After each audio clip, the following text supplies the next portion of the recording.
This purse has bloodstains on it from the day I was almost murdered nearly 9 years ago, and it is the last remaining physical piece of evidence from the attempt at my life. Let's talk about why.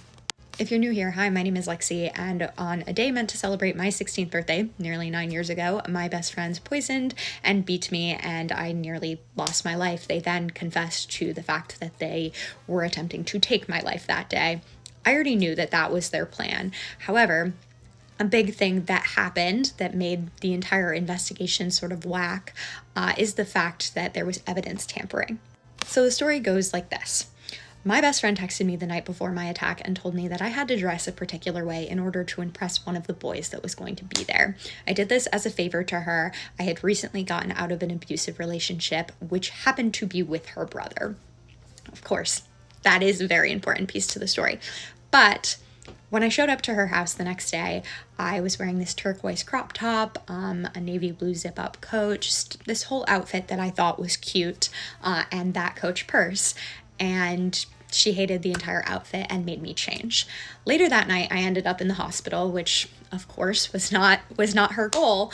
And when I ended up in the hospital, the doctors, police, whatever, wanted my clothes to go to analysis. Now, obviously, I know that they would have come up with a lot of things.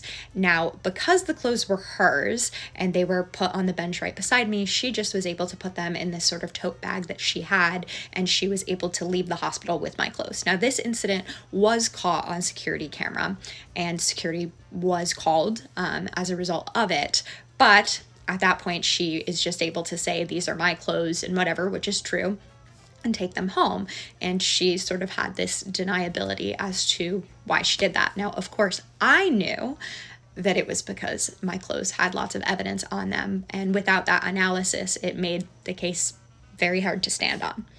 Now, she had already left the hospital long before security had even gotten there, before anyone even noticed that anything was missing. My hospital room, unfortunately, was not being guarded properly. So that's kind of what happened there. But my purse was found on the ambulance later on, and that purse happened to have bloodstains on it. So at this time, I was also being blackmailed and threatened into silence. I believed that if I were to tell the truth about what had actually went down that day, that I would be in a lot of danger and the people that I loved would be in a lot of danger. So I kept my mouth zipped and I didn't tell anyone. And so when this purse was given back to my family, I put it into this neat little box, and I kept it up until my sister discovered it in May.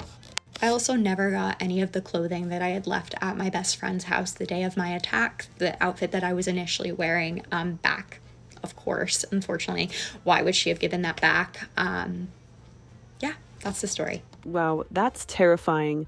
The fact that your best friend not only planned such a horrible act, but also tampered with evidence to cover it up is beyond disturbing. It's amazing that you survived and have the strength to share your story. That purse may carry dark memories, but it's also a symbol of your resilience. You've come so far despite everything. Stay strong. On Thursday, October 10th, my husband went to be with the Lord. It was unexpected.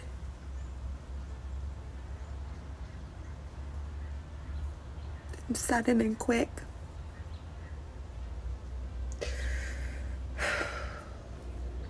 I was gone at a church thing. He wasn't feeling good that day. I honestly thought that he was coming down with like COVID or the flu or something. And normally on Thursdays when I go to this class at the church, I leave both of my little kids at home with him. And he said, I think you should take the baby. To which I grumbled because I had to stop at the store first, and I knew that I'd have to get her in and out of the car seat. And I was like, really? Like, you can't watch her, And he was like, okay, fine. And then, at the very last minute, I said, no, it's fine. I'll take the baby. I'll pick up some NyQuil. And left my 7-year-old home. I was teaching the class, and so my phone was on Do Not Disturb, so I did not get the slew of texts and calls. When I got out of the class, that's when all the notifications started to come in. The only person that I talked to on the phone was my mom, and she texted me, call me 911. And I said, what happened? And she says, I don't know, you need to get home. And I said, is it Moses? And she said, no, Moses is my son. I said, it's my husband. And she said, yes. I said, is he alive? Because she said, I don't know. Nobody was telling me anything in text other than come home. So I just knew. I knew.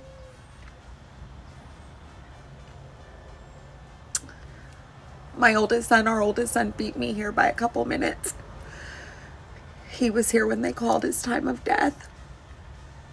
And he was next to his body when I came in the house. Thank God, one of my neighbors, because my son found his dad unresponsive on the couch, and he was trying to wake him up. And he was so brave. It was already dark outside, and he ran to a neighbor to get help. It was too late, though. So my sweet neighbor kept him until they came and picked him up, which was hours and hours and hours later. We had to tell him in the morning that his dad went to be with Jesus, but I'm pretty sure he already knew that. This is so sad, but I still have faith in our Lord Jesus that I will see my husband again. I know that my husband was immediately met by the Lord. It was told, well done, good and faithful servant. I know that. If you know me personally and you had a chance to see all of the stories and things that were shared on social media, there wasn't a person that he didn't impact. And honestly, I don't even know why I'm sharing this, but it's because it just feels so lonely right now. And I know that there are so many other wives, widows, moms that have gone through this. And it is comforting to know that I'm not alone. And it's comforting to know that my days will get brighter. But that feels impossible right now. My plans for the next days ahead are to get through with his services and then obviously get my son into some bereavement counseling. And just to live this life to the fullest, because my husband would want me to make the best lives for our kids, because that was his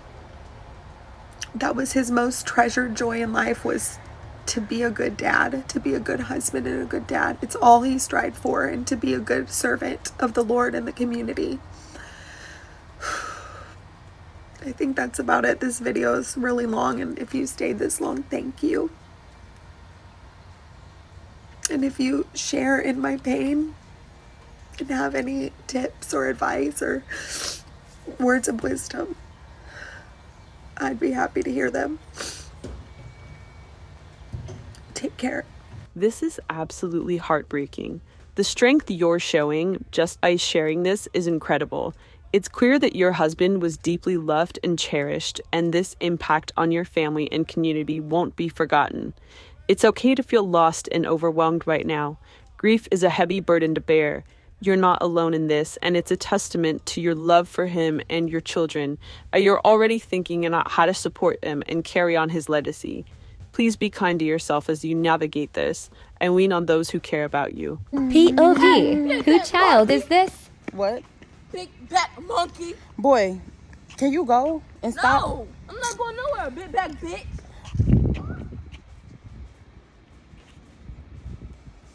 Boy, where your parents at?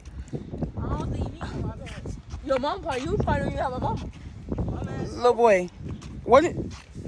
Y'all, do y'all hear this disrespectful ass little boy? Boy, go to your parents, please, and stop following me. Do something about it. I'm gonna do something about it when I beat your little ass. Now go. How? What the You hell? too much of a big bag. You probably can't even run. Your big old self gonna make an earthquake. Boy, get your ass away from. Listen, stop following me, okay? I don't even know who you is. I don't know why you even. Boy, go. I got kids. I have kids. I got kids your age. Go about your business, little boy. I don't care about you having some kids my age. I got kids your age. Go about your business, little boy. Some big bag ass kids too. Where your parents stay at? Let me go see where your parents stay. I'm not telling you where my parents stay at. Can you go? Go. No. Stop following me. No, big bag. Stop following me, boy. Big bag. Okay. Big bag. Big bag. Big bag. Big earthquake. Boom, boom, boom. Go to your parents, little boy. I'm not going nowhere. Go. That kid is way too bold and disrespectful. It's concerning how some kids feel so free to talk like that to adults. Where are his parents? Someone needs to step in and teach him some manners because that attitude won't fly in the real world.